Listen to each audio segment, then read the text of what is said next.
आज व्लॉग बनाने का मूड नहीं था, लेकिन इस जानवर की सुने ये क्या कहता है। बना ला व्लॉग तो केड़े मत चाऊंगी। चलो मैंने कहा बना लेते हैं। असम वाकई केड़ी मत चाऊंगी। फिर मैंने सोचा ना नहा लेते हैं पहले, चलो कोई दिमाग जो है फ्रेश हो जाएगा।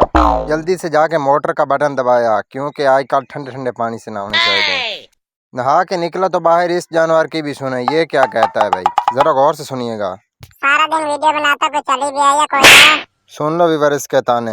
मैंने कहा कोई नहीं यार, तुझे दुआ चाहिए बस। तेरी नहीं व्यूवर्स की। ये अल्फाज सुनते वो डर गया, कहता ये लाइक नहीं देते तो दुआ की बात करता है, तू खुद मेहनत कर। चलो मैंने कहा फिर करते हैं। चलो खैर, अस्सलाम वालेकुम, वेलकम इन न्यू व्लॉग।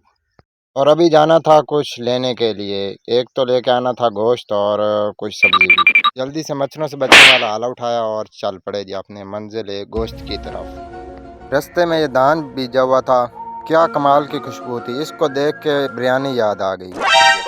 जल्दी से जाके गोश्त लिया और जल्दी वापसी आना था, क्योंकि टाइम भी ऊपर से थोड़ा था। वापसी पे बहुत स्पीड में आ रहा था क्योंकि मुझे जल्दी थी। और आते आते ही एक नया पंगा पड़ गया भाई। सड़क पे बहुत ज़्यादा जंप थे, एक जंप लगा और सारा सामान पीछे नीचे गिर गया, क्योंकि आप देख भी सकते हैं। आखिरकार चुनना पड़ा, क्या कर सकते थे भाई। अभी आपके साथ ऐसा हुआ तो ज़रूर बताइएगा। चलो जल्दी से घर पहुंचे, सामान रखा और अभी तक वीडियो की एडिटिंग भी रहती थी। मैं बाहर इस जगह पर आया मकई रोड के साथ, और आज तो जो मकई रोड भी जब पूरा बना पड़ा था, वाह भाई वाह। और इतनी देर में जो अंधेरा भी होने वाला था, और इधर से भैंसों को मच्छर जो टीके पे टीके लगा रहा था। खैर आज का व्लॉग यहीं पर एंड। अल्लाह हाफिज़, बाय बाय।